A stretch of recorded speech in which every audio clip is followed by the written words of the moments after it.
Bonjour.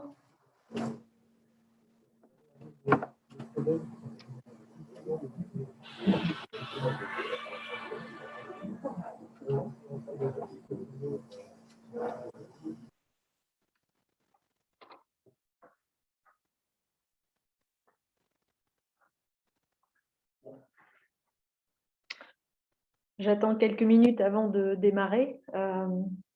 Laisser le temps aux personnes qui sont inscrites sur le Meetup de se connecter.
Bon, je propose de démarrer puisque c'est l'heure. Merci à celui qui est à l'heure, celle qui est à l'heure.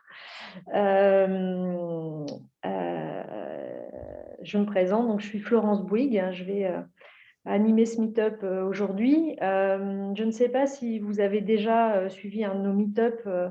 Nous avons créé un livre blanc en novembre de l'année dernière, 2020.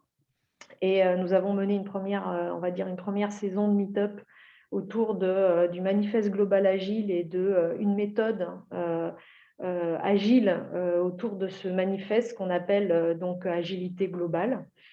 Donc la méthode s'appelle Engage et puis nous démarrons aujourd'hui en fait une série de 5 meet-up. Ok, d'accord. Qui vont aller un peu plus en détail. En fait, l'idée, c'est pas de reprendre le panorama qu'on avait présenté l'année dernière, mais de zoomer un peu plus en fait sur la méthode Engage. Et on a choisi un angle pour zoomer qui est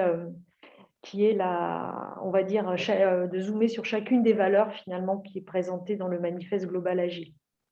Voilà, donc aujourd'hui, on démarre par la première valeur qui est la création de valeur client justement autour d'une vision globale partagée. Et donc, le but, ça va être que vous puissiez voir en quoi la méthode Engage finalement permet d'atteindre ou de mettre en œuvre en fait cette première valeur. Voilà, donc les modalités en fait du meet-up sont assez classiques. Si vous pouvez ou si vous souhaitez activer vos caméras, c'est le bienvenu. En revanche, au niveau du son, on va plutôt interagir par le chat, en fait, le canal de discussion qui vous permettra de poser plus les questions et éventuellement de vous présenter. Voilà, et dans le meet-up, il y a des moments consacrés justement à la réponse à ces questions. Donc, n'hésitez pas à poser vos questions au fur et à mesure. Voilà, sachant que si on est peu dans le meet-up, on pourra peut-être les poser directement à l'oral. Vous pourrez peut-être réactiver vos micros, ça sera plus sympa. Donc, le programme aujourd'hui, ça va être, je vais refaire un petit panorama du manifeste global agile, même si je vois que vous avez déjà assisté au premier meet-up, ça pourra être un peu plus, je vais passer du coup un petit peu peut-être plus vite. On fera une focus sur la première valeur, qui est l'objet du meet-up d'aujourd'hui, et puis on zoomera sur comment le dispositif Engage met en œuvre cette première valeur. Donc, première partie, le manifeste global agile. Je vais redonner donc un aperçu pour qu'on se remette un petit peu les idées en place sur ce manifeste. Donc, l'idée, vous connaissez sûrement si vous avez déjà travaillé en agile, le manifeste agile qui a été écrit en 2001, qui est aujourd'hui reconnu et appliqué, en fait, qui est à la source un peu de toutes les méthodes agiles qui existent en termes de valeurs. Donc, on a dans le manifeste 2001 finalement 4 valeurs: les individus et leur interaction, la collaboration avec les clients, les réalisations concrètes et l'adaptation au changement. Donc, quand on a mis au point, on va dire, avec Arnaud Laroche, donc mon co-créateur, la méthode Engage, on s'est demandé si justement cette méthode, si elle s'inscrivait dans ce manifeste 2001. Et on en a déduit que finalement, il existait probablement, au-delà d'un manifeste pour les logiciels construits en agile, la latitude pour écrire un manifeste qui est beaucoup plus large et qui s'adresserait du coup en globalité à l'entreprise et à l'agilité dans sa globalité. Donc du coup, on a cherché finalement en quoi une agilité globale pour l'entreprise pourrait avoir des gains. Et donc, on en est arrivé à cette liste qui n'est pas forcément exhaustive, hein. L'idée pour les entreprises, c'est de prendre des décisions stratégiques rapides, d'anticiper et de se connecter mieux que peut-être ce qu'elles font aujourd'hui avec le terrain. Un autre objectif d'une agilité globale, ce serait de garder le cap dans la gestion de la multitude de projets qui sont lancés en simultané et qui sont tous complexes. Ce serait de gérer la transversalité dans l'organisation et de comment organiser cette transversalité. Ce serait aussi d'assurer l'implication de tous autour d'une vision globale partagée qui serait finalement la stratégie de l'entreprise, des managers et des dirigeants qui conçoivent ces stratégies jusqu'aux opérationnels.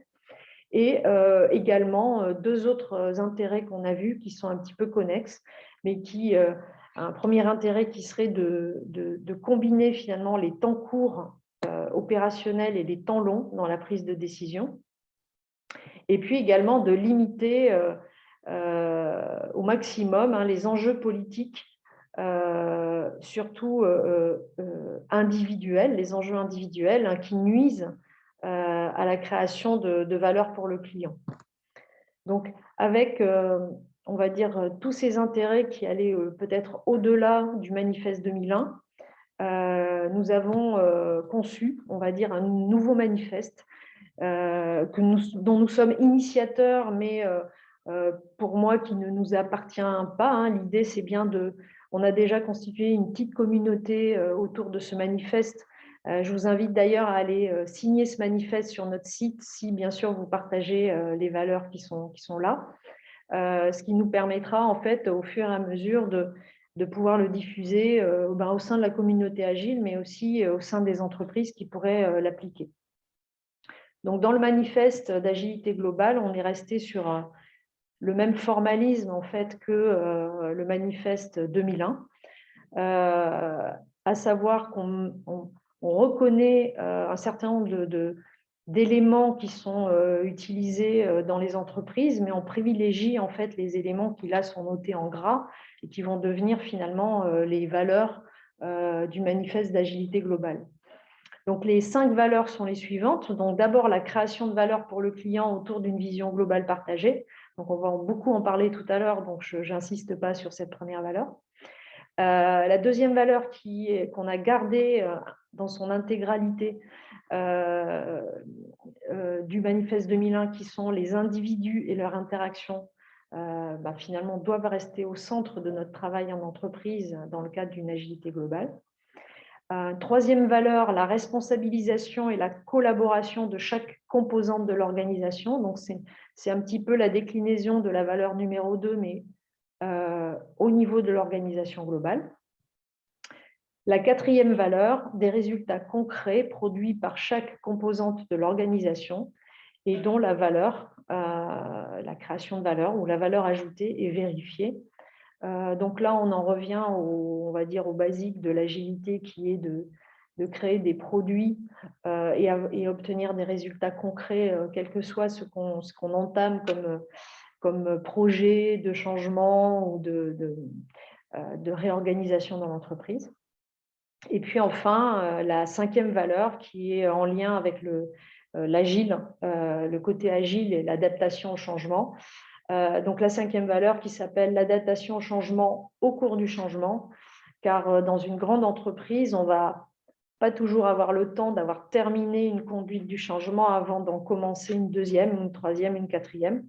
Et donc, ce qui est très compliqué, ça va être de s'adapter au changement en cours d'un autre changement. Donc, c'est vraiment, comment dire, un des éléments clés qui, pour moi, fait que dans une agilité un peu plus qu'à l'échelle, c'est-à-dire à l'échelle globale entreprise, on va pouvoir finalement coordonner l'ensemble des projets qui sont lancés. Donc, déjà sur cet aspect manifeste agile dans sa globalité, est-ce que vous avez des questions, remarques? Voilà, je vais prendre peut-être, on est 2 dans le meet-up, donc si vous voulez prendre la parole avec votre micro, hein, vous êtes les bienvenus. Je ne sais pas si vous avez des questions à ce stade, si vous partagez les 5 valeurs du manifeste global agile. Pour moi, c'est bon. Oui, bonjour. Désolé, je suis dans un open space, c'est encore un peu bruyant. Cyril, je vois que vous avez enlevé votre... vous avez activé votre micro, mais je ne vous entends pas en fait. Ah, par contre, c'est peut-être le...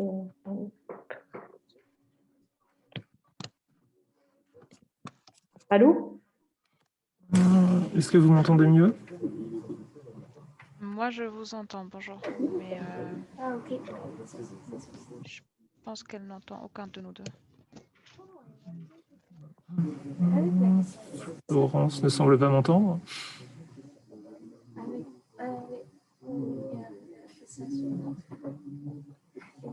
Je suis désolée, Cyril, je ne vous entends pas. Je ne sais pas si vous souhaitiez dire quelque chose ou pas.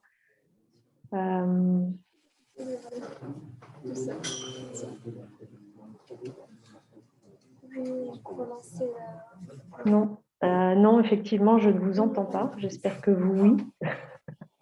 Ah mince, comment ça se fait alors du coup? Je vais mettre mon partage d'écran en pause, peut-être que ça va... Est-ce que vous m'entendez? J'espère que oui.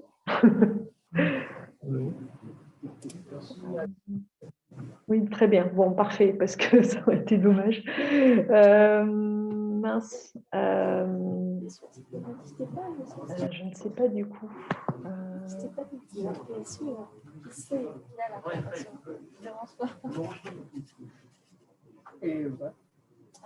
J'ai bien un audio. Je vais arrêter le partage d'écran au cas où. Ok, d'accord. Bon, je vais continuer la présentation du coup. J'espère que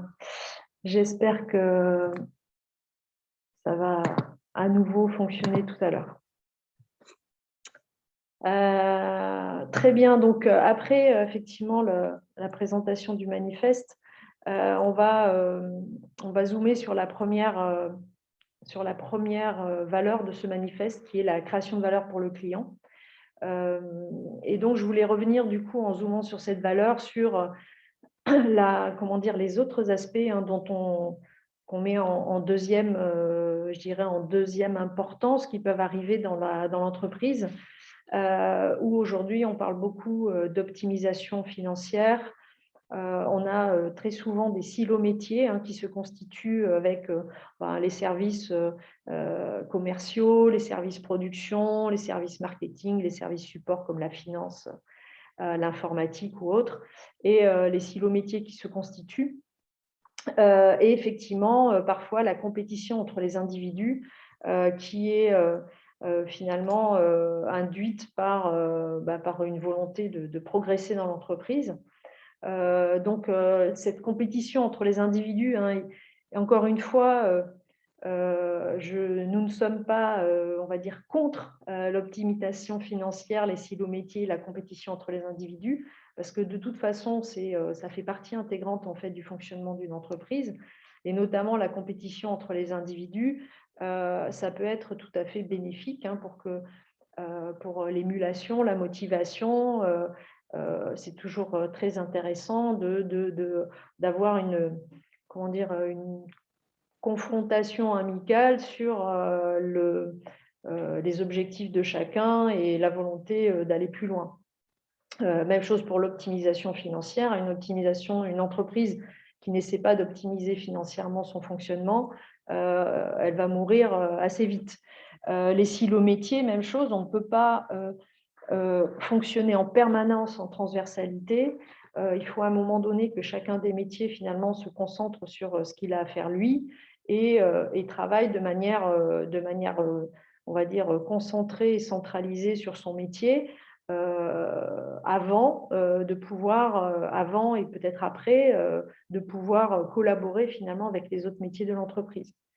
Donc, ce qui est dit là dans cette première valeur, c'est surtout que la création de valeur pour le client final de l'entreprise, quelle que soit l'entreprise, doit être au centre des préoccupations et doit être centrale, oui, justement, pour ne pas avoir justement l'optimisation financière, par exemple, centrale dans l'entreprise. Bien sûr, il faut optimiser financièrement, mais si on n'a pas en premier une attention sur la création de valeur pour le client, là, on risque, en tout cas, c'est ce à quoi nous on croit, on risque là, pour le coup, effectivement, de mettre la clé sous la porte assez vite. Même chose pour la vision globale partagée. La vision globale partagée, c'est une stratégie qui a été conçue et qui doit être partagée par toute l'entreprise. Toute l'entreprise doit savoir à tout moment, finalement, vers quel objectif on tend et pourquoi, finalement, on va vers tel et tel objectif, quel client on veut servir sera en priorité, quelle est la stratégie de l'entreprise. Et si on reprend la liste des gains recherchés avec l'agilité globale qu'on a vue tout à l'heure, finalement, cette première valeur du manifeste, finalement, elle contribue à la plupart d'entre eux. Donc là, je reprends effectivement pour prendre des décisions stratégiques rapides, anticipatives et correctives. Il faut qu'on soit connecté avec le terrain. Et si cette vision globale n'est pas partagée avec le terrain, c'est sûr qu'on risque tout à fait de prendre des mauvaises décisions stratégiques et en tout cas certainement pas rapides. Garder le cap, avoir une vision globale partagée, c'est aussi une façon de garder le cap et de mener plusieurs projets simultanés complexes, mais tout en gardant un objectif commun à atteindre pour l'entreprise. Il ne faut pas se tromper finalement d'objectifs communs, même si notre projet à nous est un peu à côté ou un petit peu, pas forcément dans le cœur de préoccupation de l'entreprise. Voilà, s'assurer de tous en termes d'implication, c'est évident, ça parle de soi-même. Et puis, limiter les enjeux politiques d'ambition individuelle, on verra tout à l'heure à travers un exemple. c'est sûr qu'avoir une vision globale partagée permet de limiter finalement les entreprises individuelles qui nuisent à la création de valeur pour l'entreprise et permet justement à tous, en toute transparence finalement, d'être sur le même cap.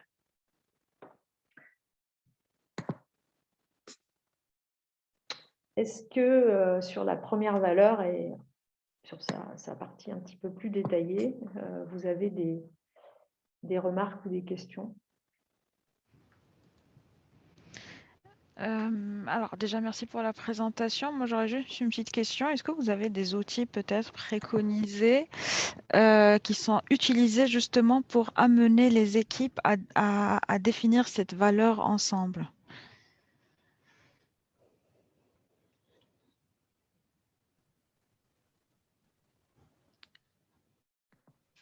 Cyril, vous m'avez entendu?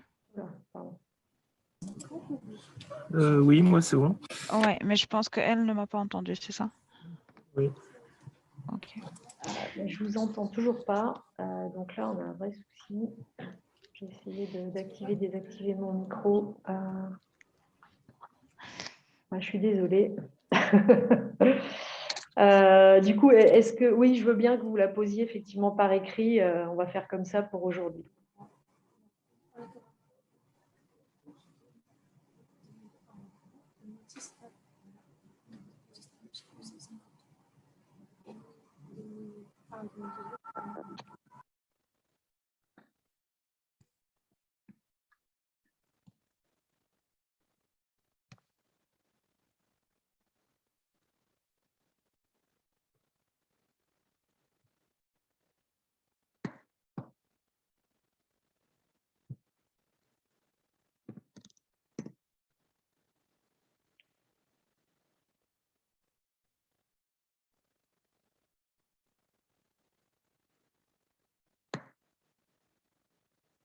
Alors, votre question, effectivement, je viens de la recevoir. Donc, préconisez-vous un outil ou serious game à utiliser afin d'établir cette communication avec les équipes autour de la valeur business? Alors, en fait, bon, en termes d'outils, moi, je préconise toujours le face-à-face et effectivement, ce qu'on peut appeler un serious gaze, mais en tout cas, quelque chose qui va vous permettre en atelier participatif et physique de communiquer avec les équipes autour de la valeur business. Donc, suivant à quel moment je dirais, de la construction de la stratégie de votre projet ou de l'entreprise vous êtes, vous pouvez organiser effectivement des ateliers autour de redéfinir avec l'ensemble des participants cette valeur métier sur chacun des éléments de votre projet ou en termes d'objectifs. Vous pouvez aussi faire du brainstorming autour de ce serait quoi finalement la stratégie de l'entreprise qui nous mènerait à c'est quoi l'entreprise dans 5 ans, par exemple.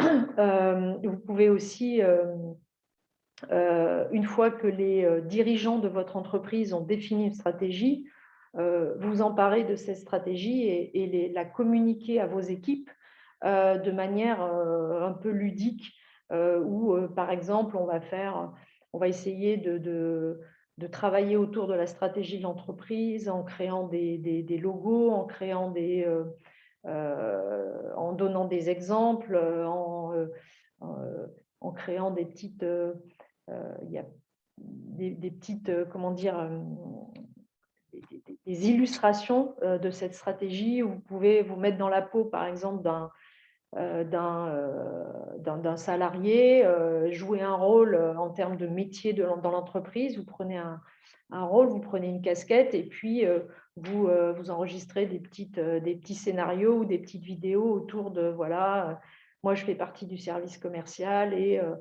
sur la stratégie de l'entreprise, voilà comment je contribue, par exemple. Ça permet de personnaliser, de personnifier en fait votre stratégie et voilà, moi je suis vraiment pour quelque chose qui est, on va dire, quelque chose de physique, de travail ensemble, de collaboratif pour communiquer cette stratégie auprès de vos équipes.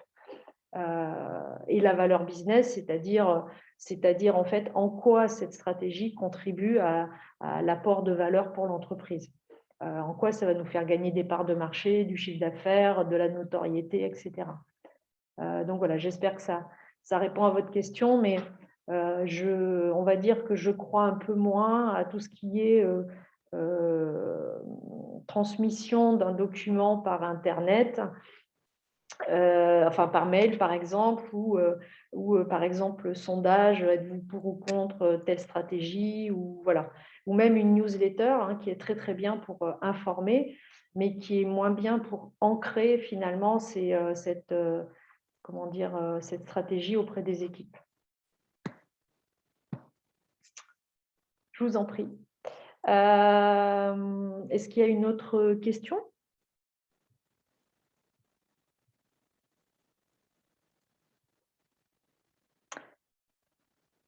Ok, donc on va continuer sur la présentation et dans la mécanique en fait de la méthode Engage, finalement comment on arrive à transmettre cette valeur ajoutée client et cette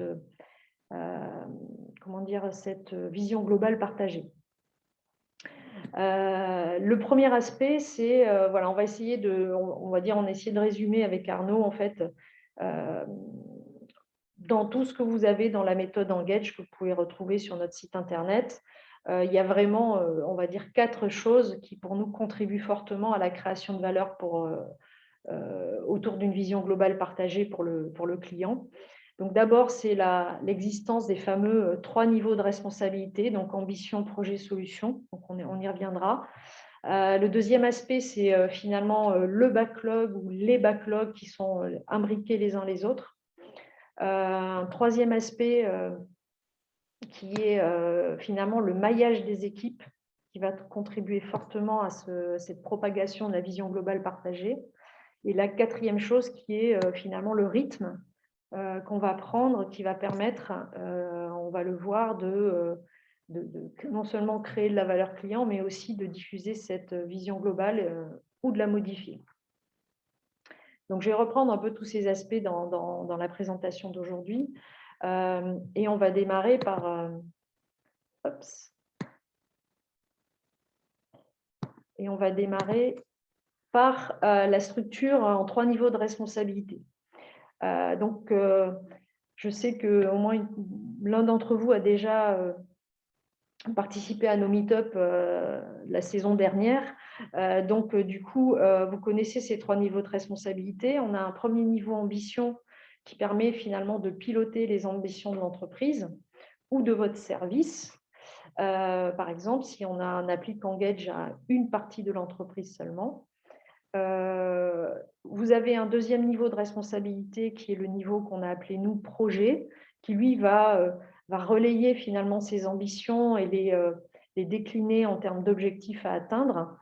Et puis la mise en œuvre finalement des projets va être réalisée par les métiers, ce que nous on a appelé dans Engage les solutions, qui vont participer du coup à l'avancement des ambitions et à la réalisation des ambitions.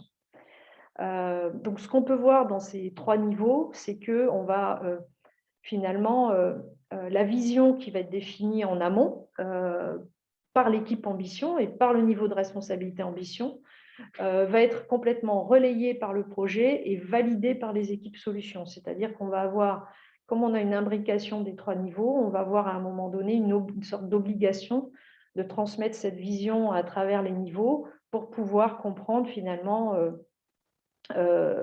pourquoi ces projets ont été lancés et en termes de solutions, à quoi ça sert finalement de changer d'une solution vers une autre solution ou de faire évoluer mon métier pour contribuer à ces ambitions.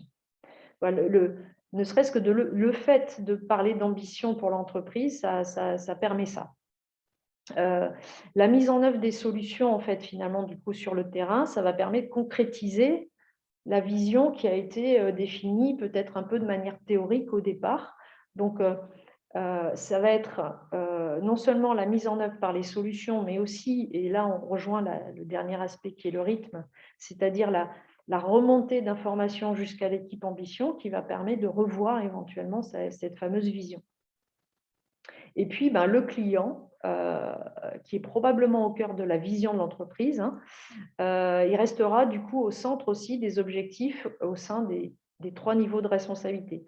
Si les ambitions de l'entreprise sont tournées, par exemple, sur gagner des parts de marché, finalement, avoir de nouveaux clients sur tel et tel segment de marché, évidemment, cette vision client et la valeur ajoutée pour le client va devoir se concrétiser dans les projets et ensuite dans les différents métiers de l'entreprise.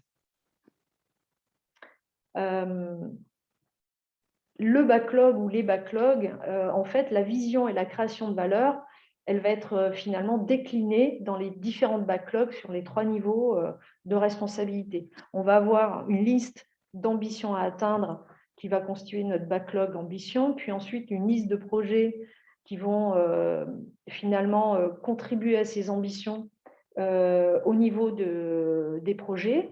Et puis, on va avoir dans chaque backlog métier, au niveau des solutions, finalement, des activités, des tâches à faire qui vont contribuer au projet, qui eux-mêmes contribuent aux ambitions. Donc, le fait d'avoir des solutions qui sont reliées aux ambitions stratégiques de l'entreprise, du coup, ça nous permet de ne pas perdre cette fameuse vision et aussi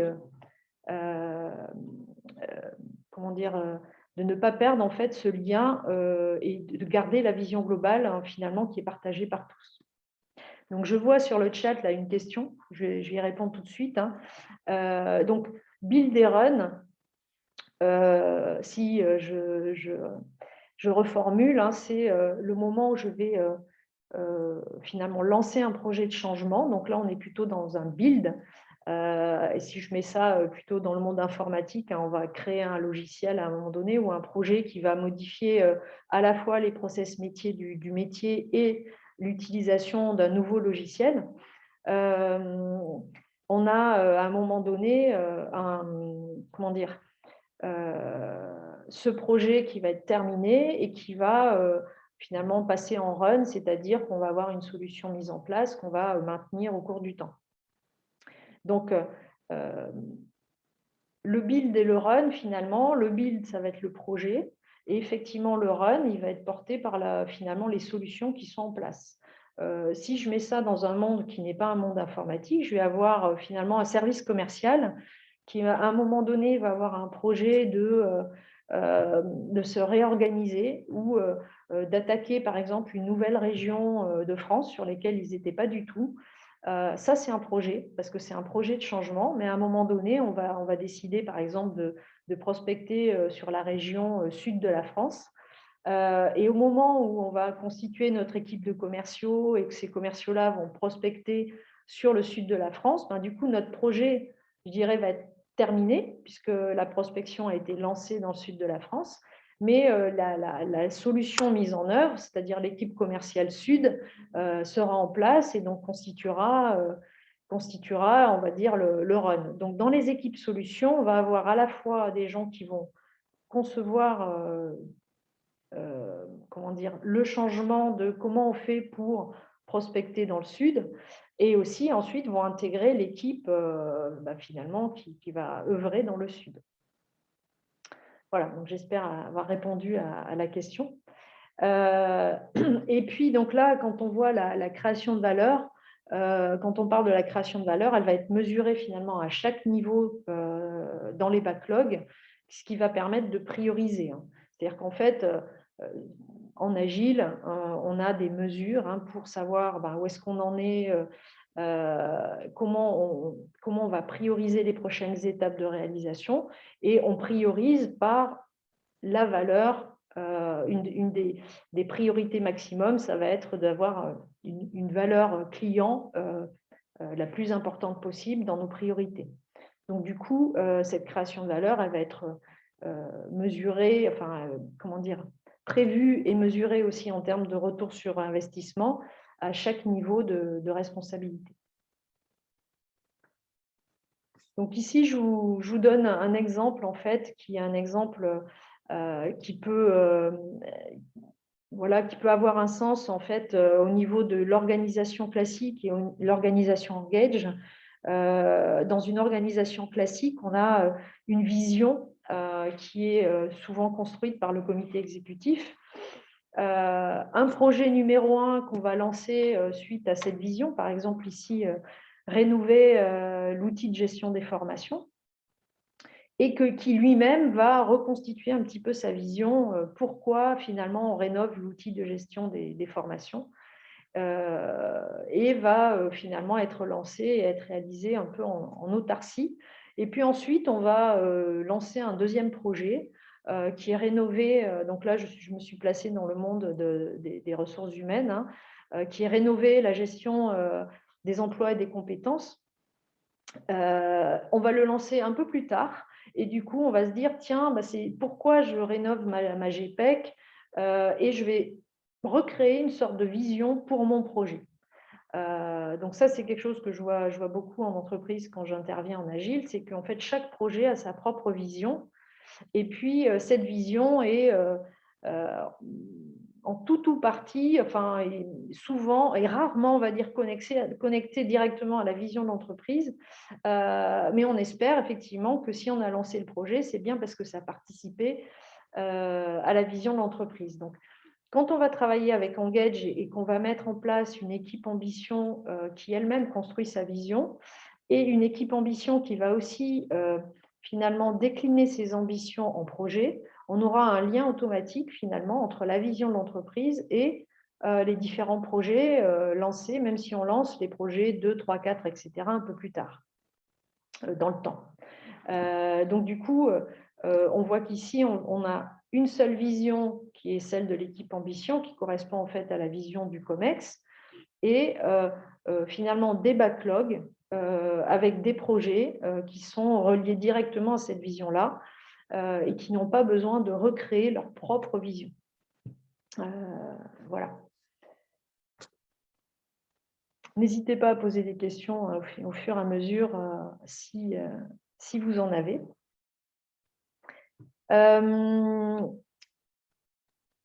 Donc, comme je viens de le présenter finalement dans l'exemple, pour moi, l'existence d'une équipe ambition, c'est fondamental pour mettre en place non seulement Engage d'ailleurs, mais la première valeur, pour mettre en œuvre la première valeur du manifeste global agile, c'est bien l'équipe ambition qui va porter cette fameuse vision globale partagée.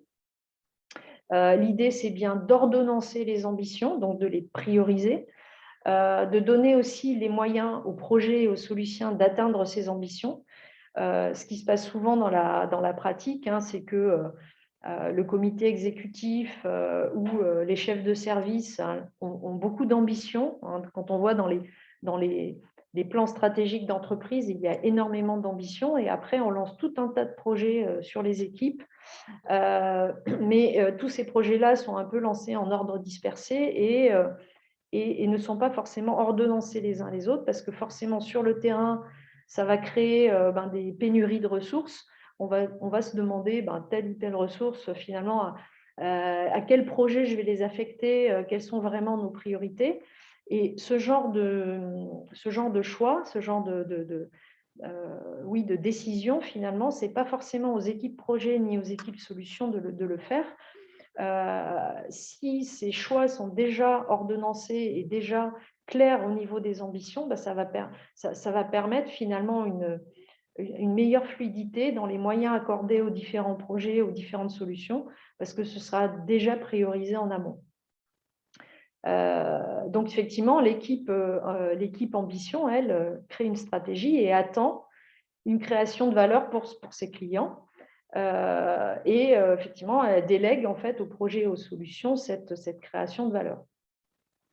Donc l'idée, c'est bien d'avoir une cohérence globale et on va dire une possibilité pour les projets et les solutions de ne pas tout porter en termes de décision, de priorisation, mais d'avoir déjà une priorisation en amont dans l'équipe ambition. Voilà, donc à ce stade, je voulais partager avec vous une autre expérience qu'on a faite avec Arnaud pour concrétiser un peu ce que je viens de vous dire. Là, on a travaillé sur un projet finalement avec Engage de fusion de 2 laboratoires de recherche. Donc, c'était le laboratoire de l'ENS et le laboratoire de Centrale Supélec. Je disais c'était, mais c'est un projet qui est encore en cours et qui avait besoin finalement d'une méthode qui nous a demandé de travailler avec nous pour concevoir cette fusion et aussi conduire le changement vers un nouveau labo qui serait un labo finalement unifié entre les deux entités. Donc, les personnels du nouveau labo seraient exactement les mêmes personnels que ceux des 2 labos qui étaient complètement séparés à l'origine. Et finalement, les clients du nouveau labo seraient les mêmes et ce labo unifié permettrait d'obtenir un peu plus de subventions, d'avoir une meilleure visibilité, puis de pouvoir aussi publier les futures recherches de manière unifiée entre ces 2 écoles. Donc, ce qu'on a travaillé avec l'équipe ENS-UPELEC, ça a été d'abord de constituer l'équipe Ambition. Et cette équipe Ambition a été constituée par les 2 directeurs de labo, qui étaient les 2 directeurs finalement, on va dire, si on parle en anglais, des 2 solutions, labo ENS, labo Centrale Supélec. Donc, on a remonté finalement dans l'équipe Ambition les 2 directeurs de solutions. Et puis, on a demandé aussi aux 5 responsables d'équipe, donc il y avait 3 équipes sur le labo NS et 2 équipes sur le labo Centrale Supélec. Les responsables d'équipe, on les a remontés aussi en tant que contributeurs de l'équipe Ambition. Donc, on avait une équipe Ambition, on va dire, à 7 personnes, 2 propriétaires. Je vous rappelle, je ne l'ai pas redit, mais les propriétaires ont sont finalement les garants de cette fameuse stratégie et sont les garants du contenu de ce qui est réalisé dans l'équipe Ambition. Et puis, les contributeurs, ce sont les personnes qui vont brainstormer, apporter toutes leurs connaissances et leurs compétences pour pouvoir arriver à une stratégie et des ambitions à la fois atteignables et réalistes, mais aussi correspondant à ce qu'on veut faire dans, du coup, l'unification des labos.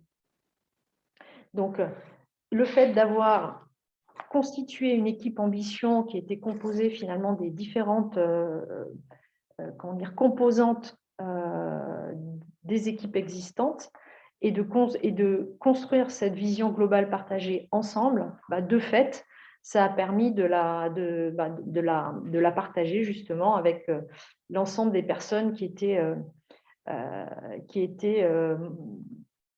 membres en fait de ce projet. Alors, Cyril, du coup, vous posez une question. Vous me dites, de mémoire, les contributeurs sont là pour faire le lien avec les niveaux inférieurs. Alors, pas forcément. Donc, effectivement, les contributeurs sont, on va dire, des membres actifs des niveaux de responsabilité, finalement, soit projet, soit solution. Soit, on peut aussi intégrer, donc ce qui est un peu le cas dans mon exemple ici, soit, effectivement, on peut intégrer dans l'équipe Ambition des contributeurs qui sont des experts dans un domaine qu'on voudrait creuser finalement dans nos ambitions d'entreprise. Donc, on peut intégrer en tant que contributeur des gens qui vont venir finalement, par exemple, là, peut-être des experts recherche.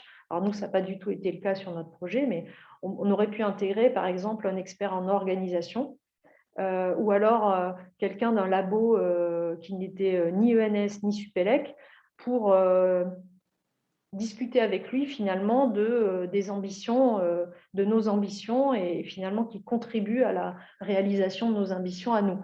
Ça aurait pu être un labo étranger, par exemple, mais qui fasse partie peut-être de la mouvance ENS-Supélec. Voilà. Donc, ce n'est pas forcément un lien avec les niveaux entre guillemets inférieurs, mais c'est aussi quelqu'un qui va peut-être amener sa contribution sur le fond.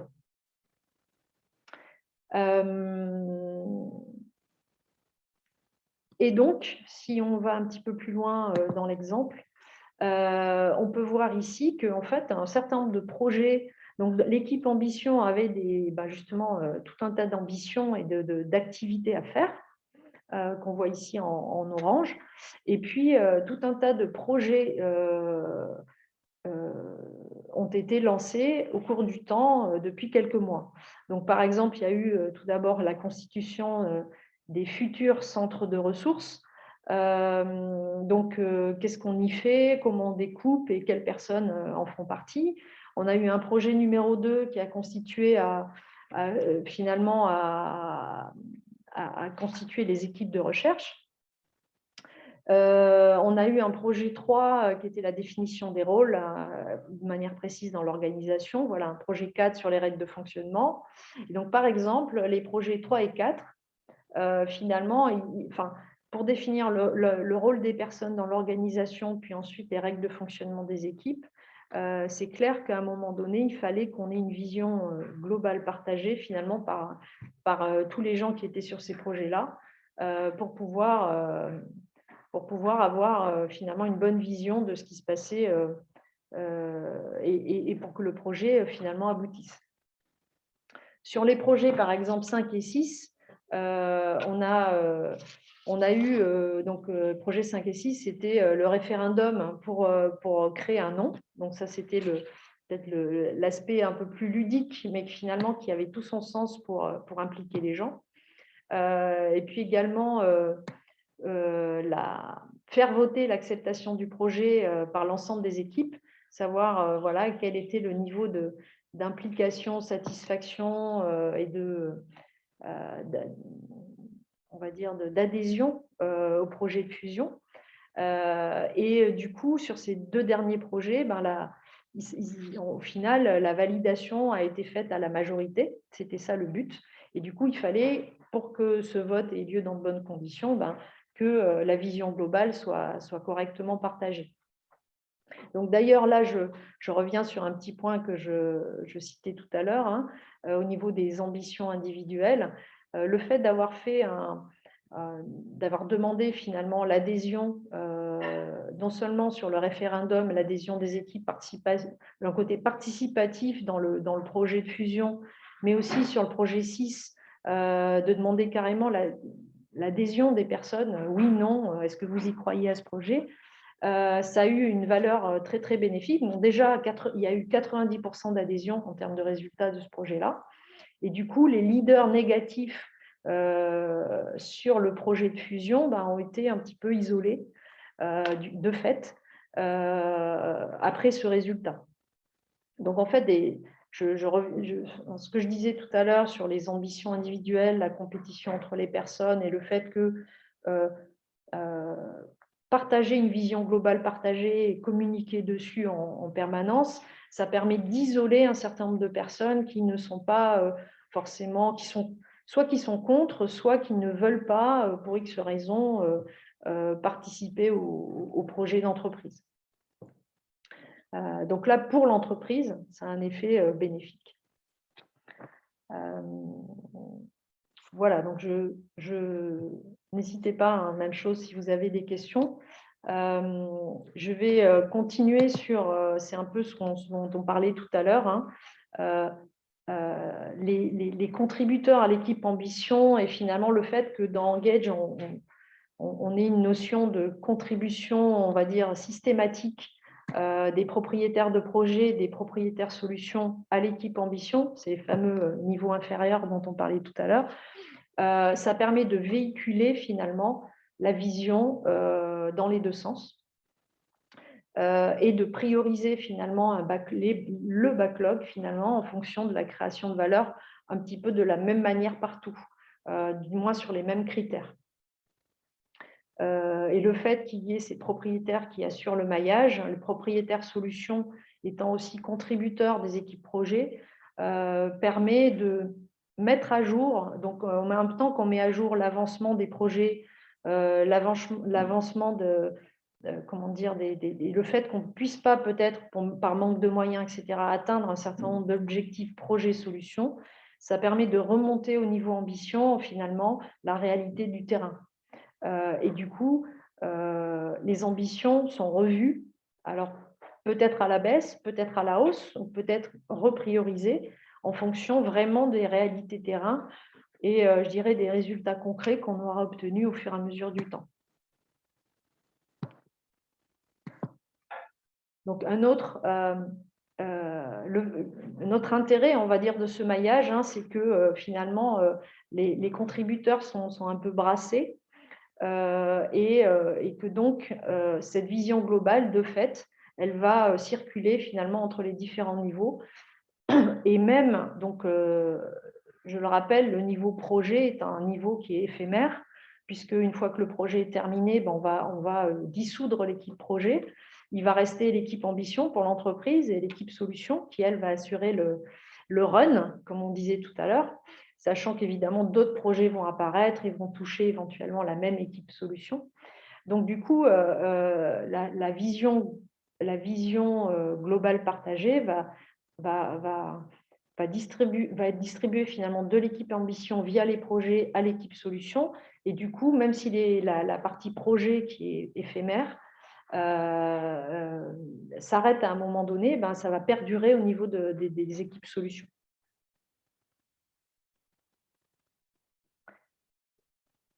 Le dernier point, en fait, dans cette partie création de valeur, ça va être le rythme. Je termine sur l'aspect rythme et puis je réponds à votre question sur l'organisation parallèle.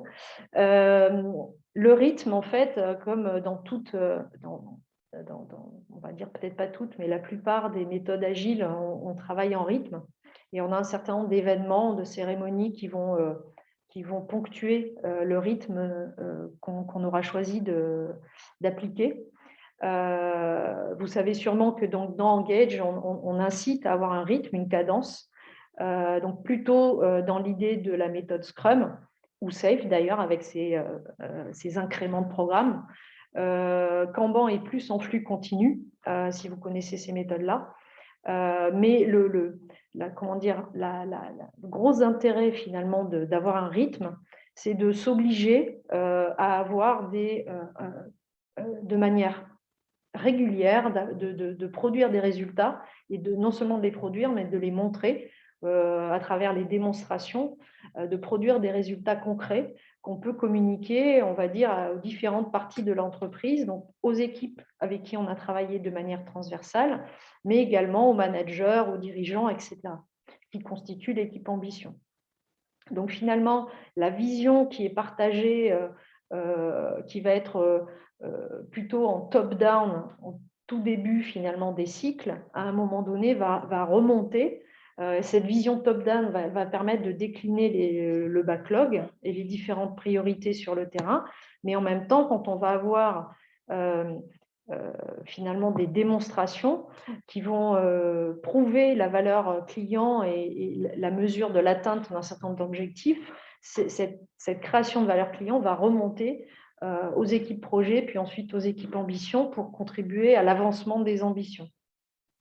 Donc finalement, le fait d'avoir un rythme qui n'est pas un rythme de rendez-vous pour savoir si oui ou non on tient toujours le cap au sein de l'équipe ambition et que ce rythme-là, finalement, et les résultats viennent du terrain, ça permet de consolider un avancement, mais pas un avancement que financier, pas un avancement qui est que pourcentage d'avancement, mais qui est aussi un avancement très concret parce qu'on l'a vu dans un certain nombre de démonstrations, voire on a déjà mis en service, mis en production, un certain nombre d'avancées. Tout à l'heure, je prenais l'exemple d'un service commercial qui va se déployer sur le sud de la France. Ça, c'est le projet. Et puis, la démonstration, c'est tout simplement qu'il y a 15 personnes qui sont déployées sur le sud de la France, qui ont des noms, qui ont des postes et qui commencent à avoir des rendez-vous clients et qui commencent à démarcher dans le sud. Donc, les démonstrations, même si on ne parle pas d'informatique, hein, elles sont tout à fait possibles. Et l'équipe ambition, il y a quand même une différence entre dire à son équipe ambition mon projet est terminé à 80% et j'ai dépensé tant d'euros, avec lui dire, ben voilà, j'ai 15 personnes, voilà l'équipe, voilà le trombinoscope de mon équipe sur le Sud, et on a déjà 50 rendez-vous clients, dont un qui est bientôt transformé en contrat. Voilà, donc c'est ça que j'appelle démonstration concrète des résultats, quand on n'est pas dans le monde de l'informatique. Donc, je vais du coup, voilà, comme on va dire, j'ai terminé ma partie présentation, je vais répondre à vos questions. Donc, première question, c'était s'agit-il d'une organisation parallèle à l'organisation hiérarchique?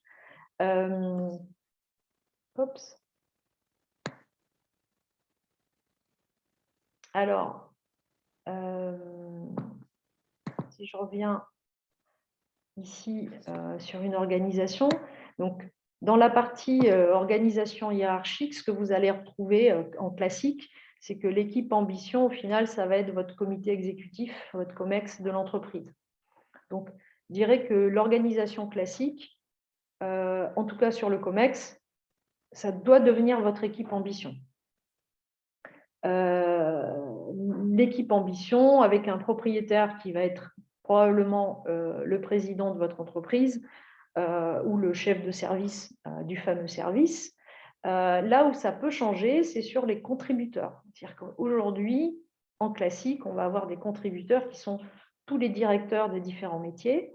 Et là, si on ouvre une vraie équipe ambition, on va rajouter des membres, notamment voilà, soit des projets phares de l'entreprise, soit de directeurs ou d'experts, comme on disait tout à l'heure, qui vont faire partie de l'équipe ambition et donc qui vont assister au nouveau COMEX si on continue à l'appeler COMEX.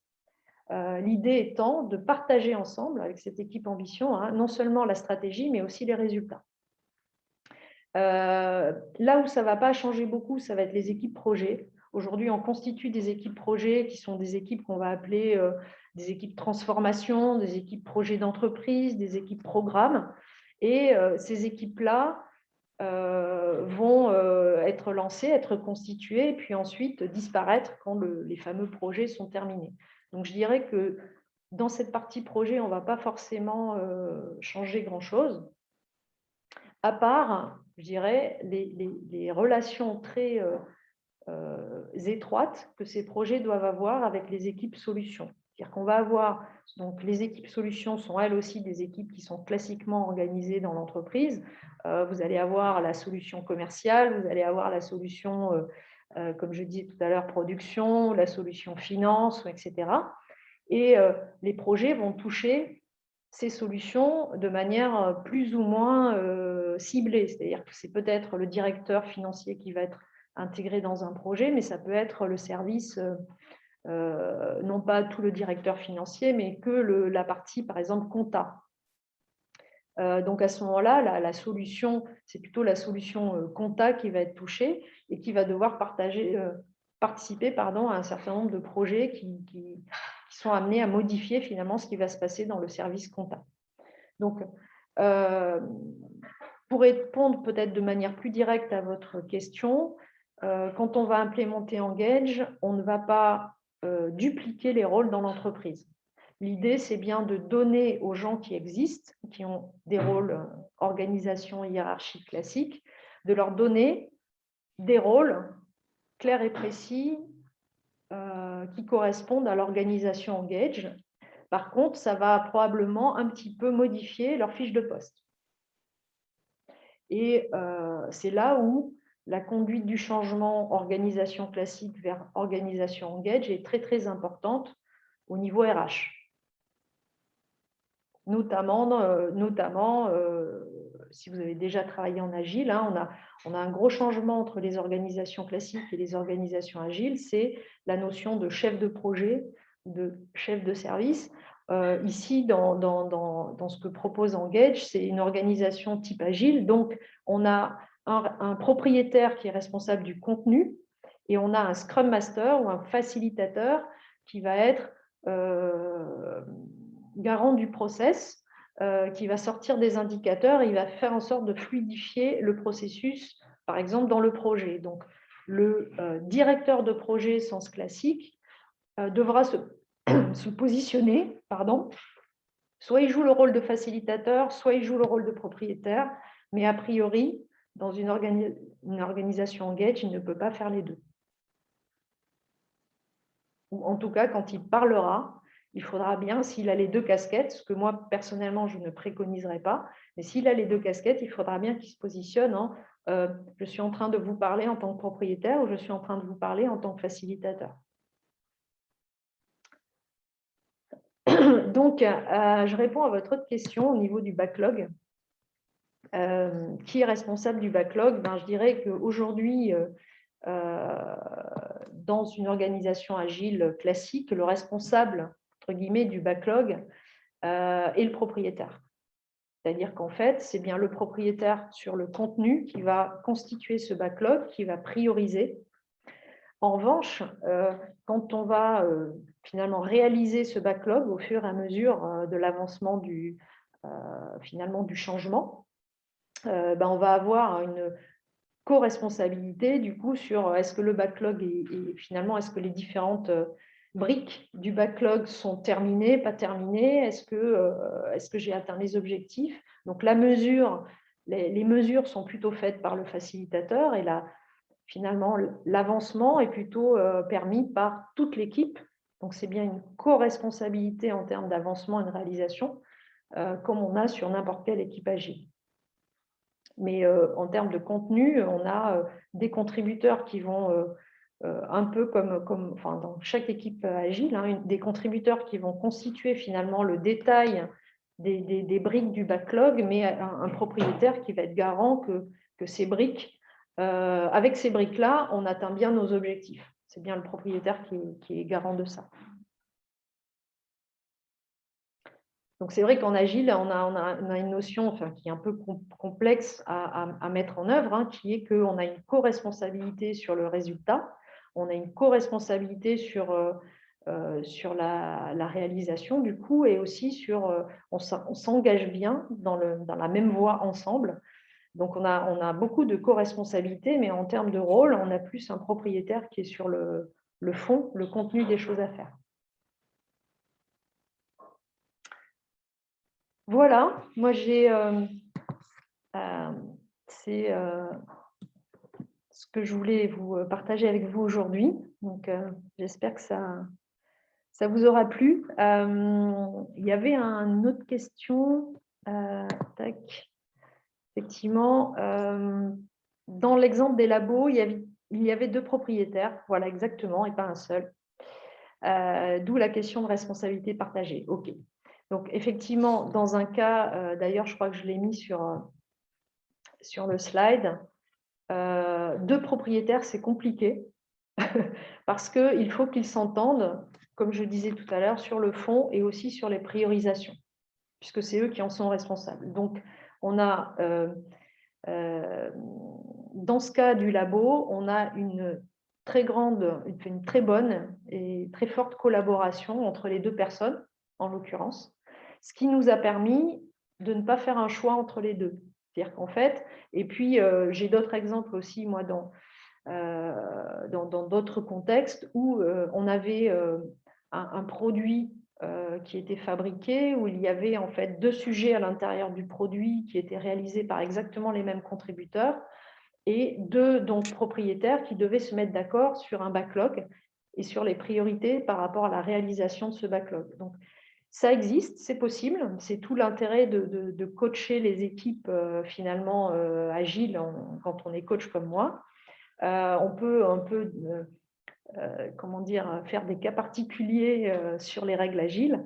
En revanche, il faut que les conditions de réussite de ces cas particuliers soient réunies, et notamment que les deux propriétaires s'entendent très bien et qu'il n'y ait pas qu'il y ait une bonne entente justement sur les délais des deux sujets et des priorisations, encore une fois, des deux sujets. Sachant qu'il a été fait pour choix d'avoir exactement la même équipe de réalisation. Si les deux propriétaires ne s'entendent pas, alors il faut en faire qu'un, c'est-à-dire il faut splitter les sujets en deux parties, avec deux équipes de réalisation, deux équipes de contribution finalement à chaque, et séparer les deux sujets. Là, en l'occurrence, sur les labos, on n'aurait pas pu séparer finalement les deux sujets à réaliser, puisqu'en fait, le but, c'était justement d'unifier les labos. Donc, du coup, là, il aurait fallu peut-être choisir parmi les deux personnes un seul propriétaire s'il n'y avait pas eu une aussi bonne entente. Ce qui aurait peut-être rendu la mission impossible d'ailleurs. Et la fusion peut-être aussi impossible, puisqu'on n'aurait pas pu vraiment réfléchir ensemble correctement.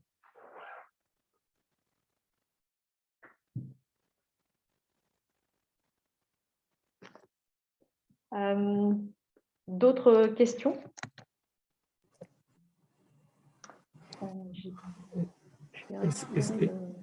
Est-ce que le son fonctionne mieux? Le fil de discussion. Toujours pas de son?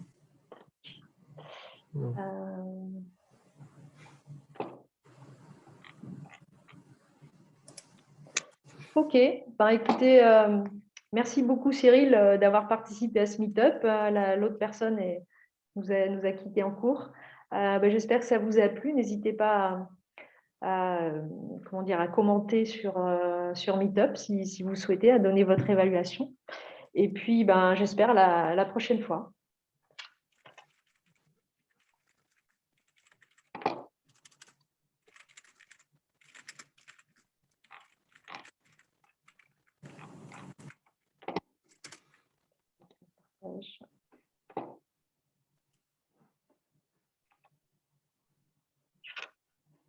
Ok, ben parfait. Et je suis désolée pour les problèmes de micro.